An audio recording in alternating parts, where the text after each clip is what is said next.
Hey, I'm Meg. Welcome to our channel. Now, relax and let me tell you a story. A poor girl, running late for school, finds an unconscious baby inside a luxury car. She breaks the window and races with the baby to the hospital. Upon arrival, a doctor falls to his knees, crying. The city streets of Chicago, under the scorching midday sun, were a whirlwind of motion as Paige Miller, a young woman of just 16, ran desperately toward her high school. Her worn-out sneakers slapped against the hot asphalt as she dodged hurried pedestrians. It was already her third time being late this week, and the principal had been crystal clear. One more, and she'd have serious problems keeping her scholarship. "I can't lose the scholarship," she murmured breathlessly, clutching the used textbooks she had worked so hard to get against her chest. Her hand-me-down hoodie, inherited from her older cousin, was visibly frayed, but it was the best her family could afford. It was then, as she turned a corner onto Michigan Avenue, that she heard something. At first, she thought it was her imagination, but the faint sound of a cry grew clearer. It was coming from a black car parked under the blazing sun, a luxury sedan, completely sealed shut. Paige stopped abruptly. Through the tinted windows, she could just make out a small silhouette in the back seat. The cry had now turned into an almost inaudible whimper. Without a second thought, she approached the vehicle. The interior looked like an oven. There, strapped into a car seat, was a baby no more than 6 months old. His skin was red, covered in sweat. He was moving weakly. "Oh my God!" Paige exclaimed, banging on the glass. She looked around, searching for help, but the usually bustling street was strangely deserted at that moment. The baby stopped crying. His movements grew slower and slower. The decision was immediate. Paige grabbed a piece of loose concrete from a construction site nearby and, closing her eyes, threw it with all her might against the rear window. It shattered with a bang that echoed down the street. The car alarm blared to life. Ignoring the cuts on her hands, she reached through the broken glass, trying to unbuckle the baby from the car seat straps. Her fingers trembled. The baby was barely responsive, his eyes half closed, his breathing short and rapid. "Hang on, little one," she whispered. She finally managed to free him. She wrapped the baby in her own school hoodie, and forgetting about school, her books scattered on the sidewalk, and the destroyed car, she took off running toward the nearest hospital. The 5 blocks to Mercy General Hospital felt like an eternity. The baby's weight seemed to increase with every step. Paige's chest burned for air. People moved out of her way. Some shouted, others just stared, but she only focused on keeping her pace, on not falling, on getting there in time. She burst into the hospital's reception like a hurricane, her hoodie soaked in sweat, her hands bleeding. "Help," she cried, her voice cracking. "Please, he's in really bad shape." The medical team reacted instantly. A nurse took the baby while doctors rushed him to the emergency wing. In the midst of the chaos, Paige saw one of the doctors, a middle-aged man, approach the baby. His reaction was instantaneous. He fell to his knees beside the gurney. "Leo," he whispered, tears streaming down his face. "My son." Paige felt the world spin. The baby she had just saved was the doctor's son. Before she could process what was happening, 2 police officers entered the room. "Did you just break a car window a little while ago?" one of them asked. "Ma'am, we need you to come with us. There are reports of vandalism and possible kidnapping." The doctor, still trembling, stood up and placed himself between her and the officers. "This young woman just saved my son's life, and I need to know exactly how he ended up in that car." The following hours were a whirlwind of questions, statements, and tension. Paige sat in a small room inside the hospital, her hands now bandaged, holding a cup of water she barely touched. Across from her, Dr. Daniel Carter, the father of little Leo, listened to her account for the 3rd time while the police took notes. "So, you heard the crying as you were passing by?" asked the younger officer, Evans, with a suspicious look. "Yes," Paige answered, her voice tired but firm. The car was parked in the sun, all the windows were closed, nobody was around. I tried to call for help, but... She paused, remembering the anguish of that moment. Dr. Carter ran a hand over his face, clearly exhausted. Leo was stable now, responding well to treatment for hypothermia. But the circumstances that led him to that situation were becoming more and more mysterious. My wife, Elise, left Leo with the nanny this morning, he explained, his voice thick with emotion. Teresa Moreno has been working with us for 3 months. Good references. When I called home after getting the news, no one answered. The officers exchanged worried glances. The car was reported stolen just over an hour ago, Officer Evans informed them. Mrs. Carter arrived home to find the back door forced open. The nanny is gone, along with some jewelry and documents. Paige tried to make sense of it all. The nanny tried to kidnap the baby, but why abandon him in the car? Something didn't add up. She took a deep breath and hesitantly raised her hand. Dr. Carter, can I ask something? He nodded. The car where I found Leo. It was locked from the inside, as if someone made sure no one could get him out. A heavy silence filled the room. The doctor turned visibly pale. My car's locks are automatic, he murmured, more to himself. They can only be activated with the key fob. That changes everything, Officer Evans interrupted, pulling out his phone. We need the security camera footage from the area. Now. As the officers left, Dr. Carter sank into his chair, his face a mask of shock and confusion. Paige, he said in a low voice, there's something I need to tell you. Something that might explain all of this. Paige sat up, attentive. 2 weeks ago, I received an envelope at my office. Inside were photos of me, of Elise, of Leo, of our daily routine, and a note, stay away from a certain medical case. A medical case? Paige asked, sensing this went far beyond what she imagined. I'm a key witness in a medical malpractice lawsuit against a very influential private clinic. My testimony could shut that place down. The doctor began to pace, agitated. I increased security, double-checked everything, hired Teresa after an exhaustive background check, but now... A knock on the door interrupted the conversation. A nurse entered with a worried expression. Doctor, your wife is here, and there's something you need to see. Elise Carter, elegant even in her deep distress, entered the room. When she saw Paige, her expression changed. You're the girl who saved my son? She asked with a trembling voice before hugging her tightly. Paige, surprised, simply accepted the embrace, but it was what Elise said next that froze the room. Teresa is dead. Everyone in the room stared at each other in shock. The police found her body in the trunk of her own car, a few blocks from our house. Dr. Carter fell back into his seat, stunned. Dead? But how? There's more, Elise continued, pulling an envelope from her pocket. This was in her pocket. Documents about the clinic, about the malpractice cases. It seems Teresa was investigating on her own. Paige watched everything in silence, the pieces beginning to click into place in her mind. The car, she said suddenly, drawing their gazes. Why leave Leo in your car, Doctor? Why not any other car? Daniel stood up abruptly, a new understanding dawning on his face. Because they wanted it to look like I had forgotten him there. A doctor who reports negligence, being negligent with his own son. By the time he was found, it would have been too late, whispered Elise, horrified. Your credibility would have been destroyed.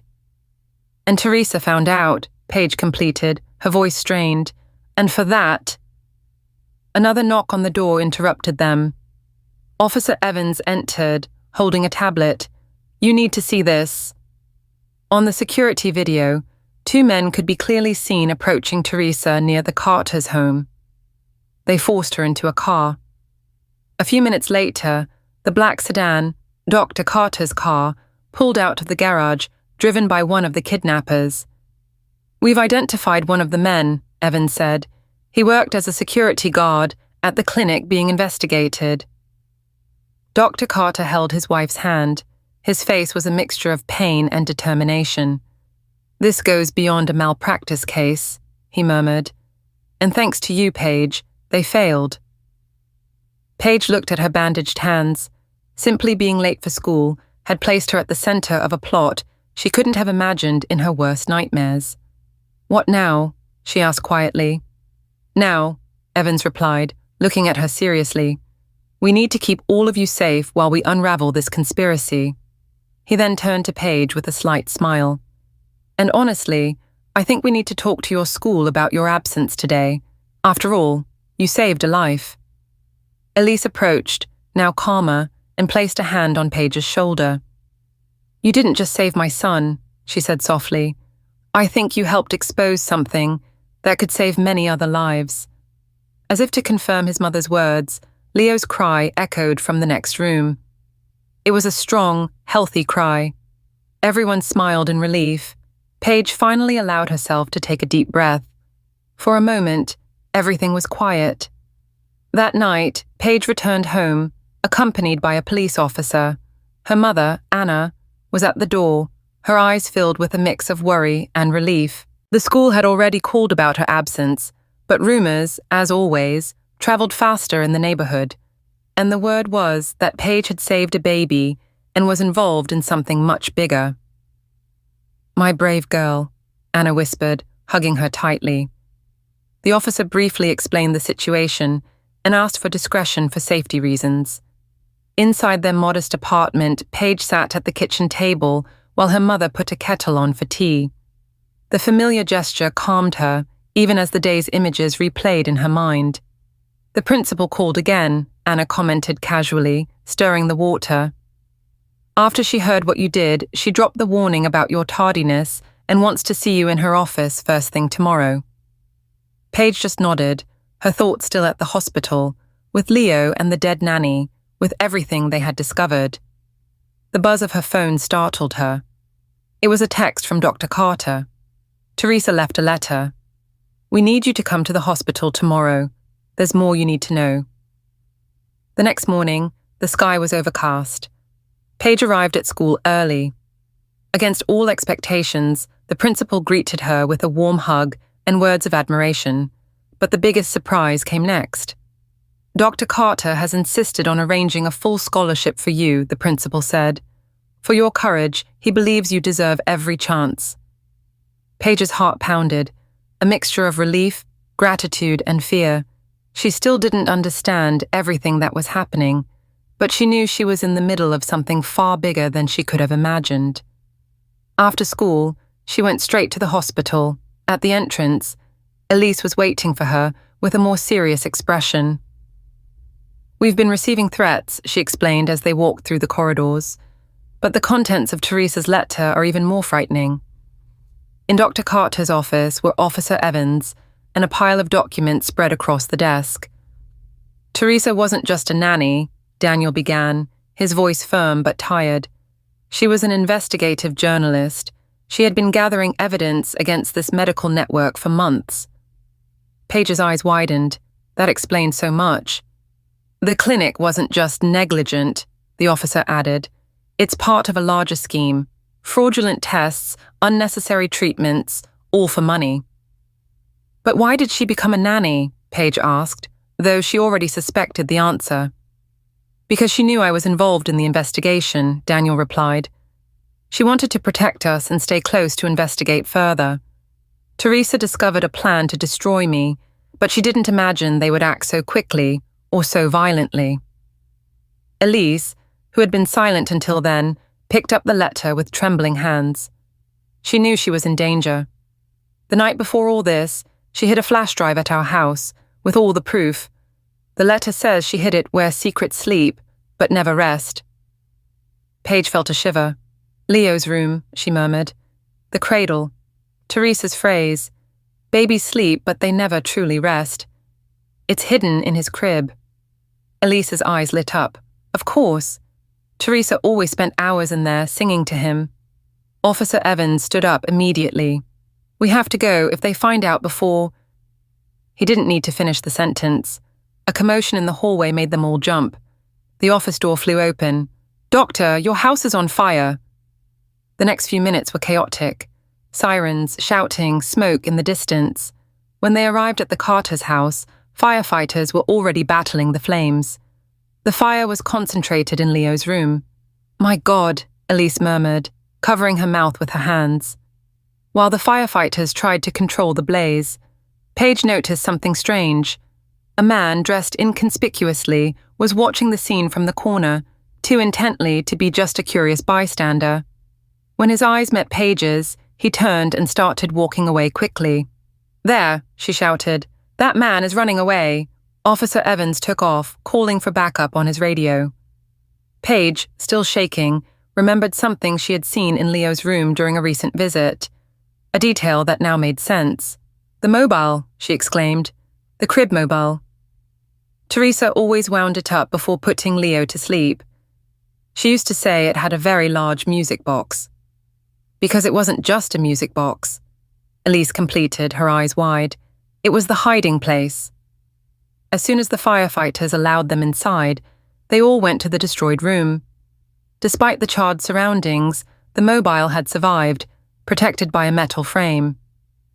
A few minutes later, Dr. Carter, with trembling hands, unscrewed the base of the toy. Inside, carefully hidden, was the flash drive. "Teresa thought of everything," he murmured, holding the object as if it were pure gold. She knew no one would suspect a baby's toy. As Officer Evans carefully secured the evidence, Paige observed the burnt remains of the room. The fire had clearly been arson, focused on destroying any proof.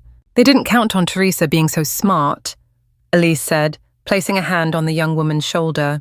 "And they certainly didn't count on a brave girl having the impulse to break a window to save my son." Evans approached, his expression now more serious, but with a glimmer of hope in his eyes. "The man who fled is in custody. He worked for the clinic and he's confessing. With his statement and this flash drive, we can bring down the entire operation." Paige looked around, still trying to process everything. It was hard to believe this all started because she was late for school. Dr. Carter looked at her, moved. "There's something else you need to know," he said in a lower tone. "Teresa left specific instructions in the letter, instructions about you." Paige felt her heart stop for a second. "About me? But she didn't even know me." "No," he replied, his eyes welling up. "But somehow she knew someone like you would appear, someone with the courage to do the right thing, no matter the risk." In the living room, still filled with the smell of smoke, Paige sat across from the doctor, Elise, and Officer Evans. On the table rested the envelope with Teresa's final words. "She wrote this the night before she died," Daniel explained, gently opening the letter. Elise began to read, her voice trembling. "If you're reading this, it's because my suspicions were correct, and I'm no longer here. But it also means that someone, a brave soul, managed to save Leo from the trap they tried to set." Paige felt a chill. "To whoever saved Leo, I need to ask you one last favor. I discovered that the medical network is just the surface. They have been conducting experiments with unapproved treatments on desperate patients. Poor families, without resources, without legal recourse. I have proof of this." Officer Evans leaned in, visibly more attentive. "It's all on the flash drive, but there's more. I saved documents, photos, testimonies. And the most important part is hidden in the last place they would look. Graceland Cemetery." Absolute silence in the room. "Teresa used to visit the cemetery all the time," Elise explained, almost whispering. "She said she was visiting her mother's grave." "But that wasn't it," Daniel concluded. "She was hiding evidence." Paige remembered a news story she'd seen months ago. A strike by the cemetery's groundskeepers, who were all fired and replaced by employees of a security firm. The same firm that handled security for the clinic. "The letter continues," Elise said, resuming her reading. "To whoever saved Leo, you have something I didn't. Your gesture has placed you above all suspicion. No one would question your presence at the cemetery, visiting a relative's grave.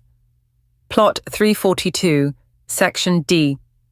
Under the headstone of Maria Rodriguez, you will find a sealed package. It's my life insurance, or rather, my death insurance. Everyone looked at Paige. She felt the weight of the responsibility. Officer Evans spoke first. "We can't send an officer. We're being watched. And us," he gestured to Daniel and Elise, "we'd be recognized immediately." "But a student visiting a grave, you don't have to do this," Elise said sincerely. "You've already done too much." Paige thought of Leo, safe in the hospital. She thought of the other families who might be suffering without knowing why. She took a deep breath. "I'll go." The plan was drawn up quickly. Paige would visit the cemetery the next day after school, carrying flowers, like any ordinary person visiting a loved one. Officer Evans would be nearby, undercover, monitoring the situation. To reinforce the disguise, Elise lent her a simple black dress, something a teenager would wear for such an occasion. That night at home, Anna tried to convince her to back out, worried about the risks, but in the end, she understood what was at stake. "Your father would be so proud of you," she said, kissing her forehead. "He always said, real courage is doing what's right, even when you're scared." The next day, school seemed to drag on. Paige could barely pay attention in class. Her heart was racing. When the final bell finally rang, she went to the bathroom and changed into the discreet outfit. Looking in the mirror, she hardly recognized the young woman staring back at her. She looked older, more determined. Graceland Cemetery was old, filled with ancient trees that cast long shadows over the headstones. She entered, clutching the bouquet of flowers tightly against her chest, trying to control her nerves. She soon noticed security guards, discreetly patrolling the rows of tombs, all dressed in black, watchful. Following the memorized instructions, she walked to Section D. Her shoes made a soft crunching sound on the gravel paths. From time to time, she would stop to look at a headstone, pretending to search for a specific grave. Finally, she found it. Plot 342, Maria Rodriguez. "Oh, så saying, simple, unadorned, exactly as Teresa had described. Paige knelt carefully, placing the flowers in front of the stone. With trembling fingers, she began to feel the edges of the base, searching for the secret opening. "Need some help, miss?" The voice made her blood run cold. One of the guards had approached without her noticing. Paige swallowed hard, maintaining her composure. "No, thank you, sir. Just missing my grandmother," she said, trying to sound convincing. The man watched her for a moment, then nodded. "Sorry for your loss." But he didn't move away. He just stood there, observing. Paige pretended to pray, mentally repeating, "Stay calm, just one more minute." That's when another voice echoed from a distance. "Hey, we need a hand at the entrance. Got a problem with the flower vases." The guard hesitated for a second, then turned and walked away briskly. The distraction had worked. Paige acted fast. Her fingers expertly slid under the headstone's base until she found a small, loose panel. She pulled it gently. Inside, protected by thick plastic, was a package the size of a book. She discreetly slipped it into her purse, wiped away tears she hadn't realized were falling, and stood up. She walked slowly, maintaining the posture of a grieving visitor. As she rounded the corner of the main path, she saw Evans in a heated, staged argument with two guards over stolen flowers. The diversion had been a success. Once on the street, Paige quickened her pace. Only when she was far enough away did she allow herself to run, her heart hammering in her chest. Shortly after, she met Daniel and Elise in a quiet coffee shop. They both stood as soon as they saw her enter, pale and breathless. "Did you get it?" Elise asked in a whisper. Paige nodded and carefully pulled the package from her purse. Daniel took it with trembling hands and began to open it right there. Inside was a notebook with handwritten notes, another flash drive, several photographs, and at the bottom, one last letter in Teresa's unmistakable handwriting. Daniel read it in silence, his eyes moving slowly over the lines. "If you've found this, it means someone had enough courage to retrieve what I hid, and that means I was right about who is behind everything." Paige, Elise, and Evans waited, tense. Daniel continued, now reading aloud. The person truly responsible isn't just the clinic. It's someone everyone respects, a name no one would dare question. The director of Mercy General Hospital, Dr. Marcus Thorne. Elise gasped. Daniel turned white. Marcus, he whispered, but he was my mentor. He taught me everything. Paige remembered him from TV. Always smiling, praised in interviews, a respected man. Daniel kept reading. Thorne has been diverting Medicaid patients to the private clinic for years. They promise free experimental treatments, but in reality, they use them as guinea pigs. I have proof of over 50 cases. Evans jotted down notes furiously as Daniel listed the details. On the flash drive are the records, bank transactions, emails, falsified charts. But the most important evidence is in the photographs. Elise picked up the photos, images taken from a distance of Thorne with pharmaceutical executives, documents being incinerated, patients being secretly transported. That's why they tried to discredit you, Paige murmured. Your testimony could have unmasked everything. And that's why they used Leo, Elise said, holding back tears. They knew exactly how to hurt you. Daniel looked like he was about to collapse. He ran a hand over his face, incredulous. It was Thorne himself who recommended Teresa to me. He said she was the niece of a friend who needed a job. We need to take this to the district attorney, Evans interrupted, but with extreme caution. Thorne has powerful connections. As if on cue, Daniel's phone rang. The name on the screen made them all hold their breath. Dr. Marcus Thorne. Answer it, Evans said quickly. On speaker. Daniel answered, trying to sound calm. Daniel, my boy, what a scare with Leo, huh? Good thing that young lady was there. Speaking of which, have you heard from Teresa? Vanished into thin air, didn't she? Nothing yet. The police are investigating. Of course. Listen, how about dinner tonight, like old times? We have a lot to talk about. That would be great. The usual restaurant? Perfect. And come alone, you hear? Just the two of us, like before. When the call ended, the silence was thick. It's a trap, Elise said. He knows. He's trying to get to me, Daniel concluded. But it's also an opportunity, Evans countered. We can set up a sting operation. No, Paige said suddenly. Everyone looked at her. If there's a police operation, he'll know.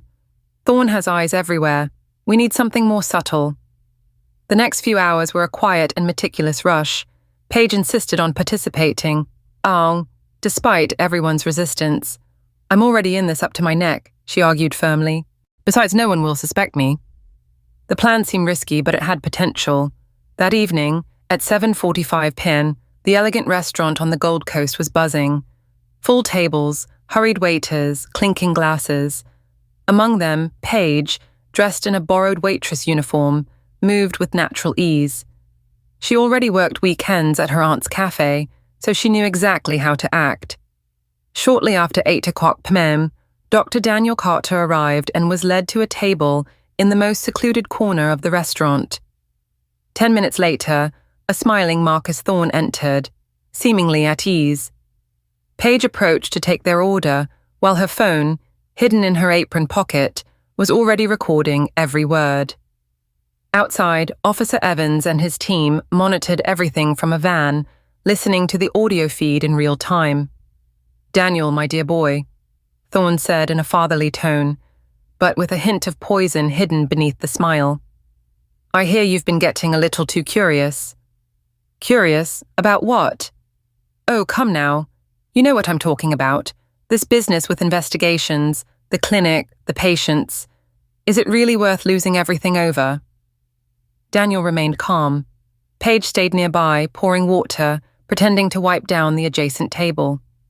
Funny you should mention my family, Daniel replied, especially after what happened to Leo. Thorne sighed theatrically. Accidents happen, Daniel. Children are fragile. Just like those poor patients you've been defending so passionately. The silence that followed was tense. Paige froze for a second. The threat, though veiled, was clear. She moved discreetly to get a better audio capture. Be careful what you say, Thorne continued, his voice now colder. Accusations can have consequences. Daniel then leaned across the table. And what if I can prove everything, he said, pulling an envelope from his inner jacket pocket. Teresa left a gift before she died. For an instant, Thorne's mask of cordiality fell away. The smile vanished, replaced by a hard, dark expression. Where is the rest of it? He snarled. Safe, along with all the copies. Thorne slowly reached into his jacket, as if to grab something. It was the signal. Now, Paige shouted, dropping a tray of glasses to create a diversion. In seconds, the restaurant was swarmed by officers. Thorne tried to react, but 2 cops had already pinned him down. Marcus Thorne, you are under arrest, Officer Evans declared, entering with the team, for conspiracy, medical malpractice, and for the murder of Teresa Moreno. The patrons watched in shock. The hospital director, always praised by the press, was now being led away in handcuffs, his head bowed. Paige approached Daniel, who looked as if he had aged 10 years in a few minutes. It's over, she whispered, placing a hand on his shoulder. But before they could leave, Thorne, already being escorted out, turned to Daniel with a look full of contempt. You're just like your father, he spat. He also thought he could change the world. Remember what happened to him? Daniel went pale. Paige furrowed her brow, confused. What did he mean? She asked. But before she could get an answer, Elise burst into the restaurant, visibly shaken. Daniel, it's Leo. He's having seizures. The doctors don't know what's happening. Thorne's expression, as he was pushed toward the squad car, made Paige's blood freeze. This wasn't over. The hospital was in chaos when they arrived. Doctors and nurses were running. The emergency room swamped. Daniel didn't hesitate, throwing on a lab coat and heading straight into the center of the action. Leo was seizing, surrounded by machines. His vitals are dropping, a nurse shouted. I need a full toxicology screen now, Daniel ordered, trying to maintain control with trembling hands. Paige and Elise watched from the doorway, paralyzed. This isn't normal, Daniel muttered, examining his son's eyes. I've seen these symptoms before. Suddenly he stopped. A terrible memory shot through his mind. It was the same thing, the night my father died. Your father? Elise asked in a whisper. Yes, he was a doctor too. He was investigating the side effects of experimental drugs, and he just died suddenly. But that night, the symptoms were exactly the same as Leo's. Paige moved closer to the bed and noticed something on the baby's arm. Wait, she said, pointing. This little mark wasn't there before. It looks like a needle prick. Daniel leaned in and confirmed it. A tiny puncture, like from a syringe. The nurse returned with the visitor log. Only authorized personnel entered, but there was an entry from the maintenance department, said they were checking the air conditioning. Elise frowned. No one called for maintenance. A uniform, Paige exclaimed. When we arrived, I saw someone leaving in a maintenance uniform. He seemed to be in a hurry. Daniel turned with renewed urgency. I need a blood sample, and I want the security footage from the last hour. As the team rushed to comply, Paige noticed something hidden behind the curtain near the window. It was a small, empty vial, almost invisible. Doctor, look at this. Daniel took the vial, examined it under the light, and paled. It's the same compound they found in my father's body. Can you treat it? Elise asked desperately. Yes, Daniel answered firmly. I've spent the last 15 years studying this poison. I knew that one day they would use it again. The next few minutes were a desperate race against time. With surgical precision, Dr. Carter administered the experimental antidote he had developed years earlier while investigating his father's mysterious death. Every step was taken with a forced calm, but inside, he was shaking. Slowly, Leo's seizures began to subside. His breathing, once irregular, became more stable. The vitals that had been plummeting started to recover. A collective sigh of relief filled the medical team. It was at that moment that Officer Evans appeared at the door of the emergency room. Doctor, we have the footage. and there's something you need to see. Urgently. In the hospital's small security room, they watched the recording. A man in a maintenance uniform entered Leo's room calmly. When he turned toward the camera, Elise choked back a scream. "It's Robert," Daniel murmured in shock. "My father's old assistant. He disappeared after my father died." "We found him," Evans confirmed. "He was trying to leave the city, but there's more. He was carrying this."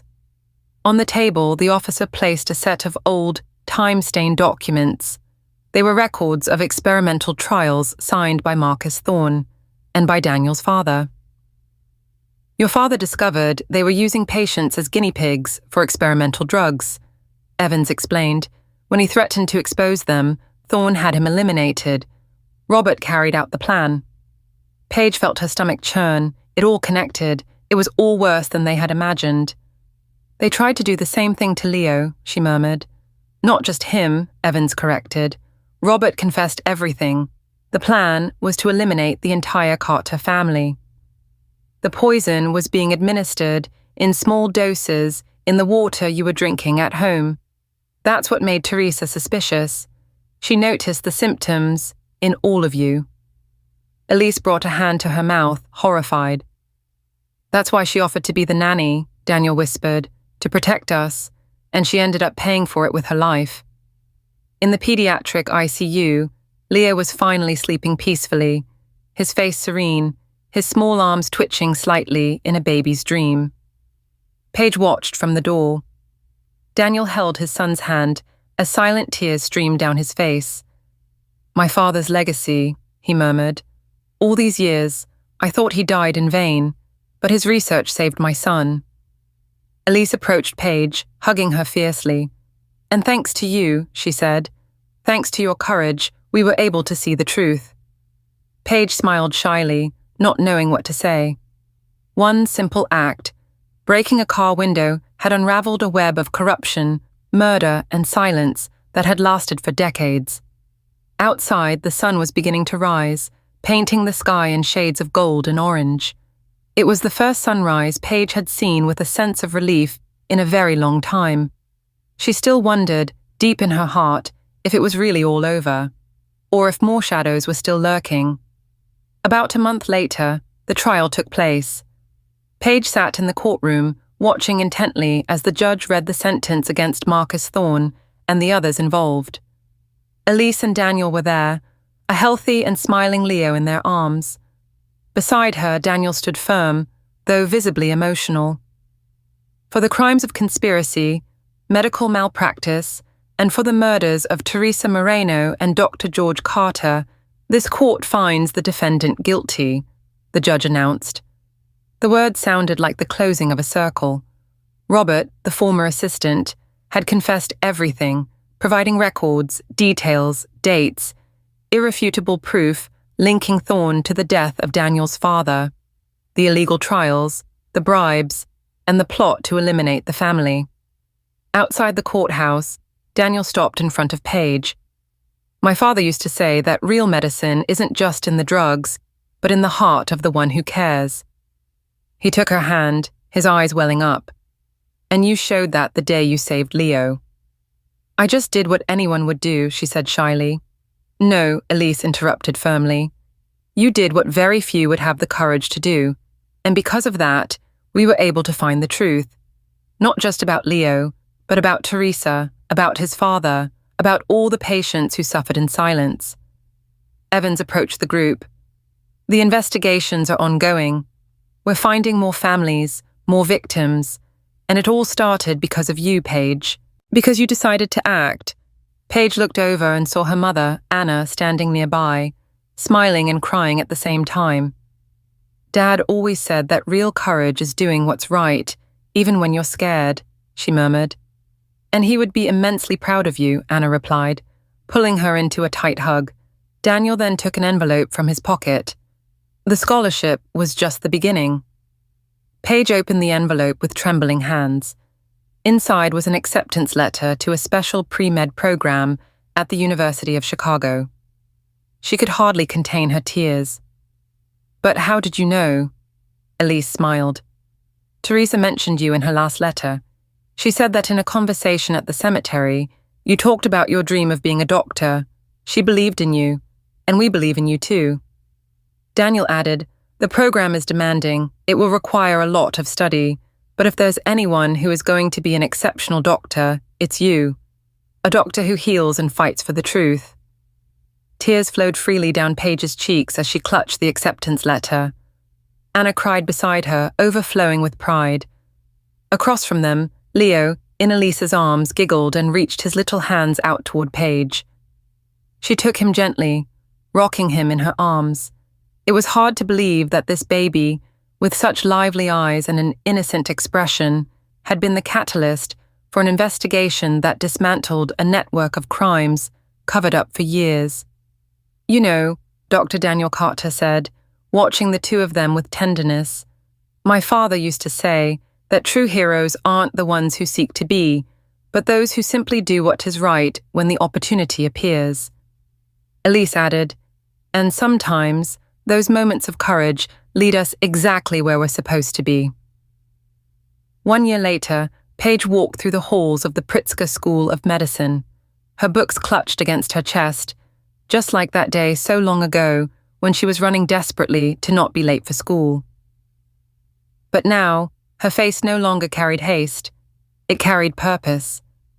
In her locker, next to her schedules and class reminders, was a photo of her with the Carter family, Leo, now 1.5 years old, sitting on her lap, smiling for the camera. Next to the photo, taped up, was a small, handwritten note. The handwriting was Teresa's. They had found the note among her belongings with the other documents she had hidden. Sometimes the smallest act of courage is what unleashes the greatest change. Trust your heart. Always. Paige touched the paper with her fingers, feeling the weight and value of every word. She looked around, saw colleagues, professors, patients. She saw a future. She knew she wouldn't just be any doctor. She would be the kind of doctor Teresa believed she could be. Someone who not only healed bodies, but who also defended truth, justice, and life. Leo, for his part, would never remember that terrible day. But his parents, and everyone involved, would never forget the courageous young woman who, without a second thought, broke a window and changed countless lives forever. A story of how one girl's courage exposed a dark conspiracy, proving that true justice is sometimes born from a single act of defiance. A true velvet vendetta. If you were captivated by this story, make sure to subscribe to Velvet Vendetta for more.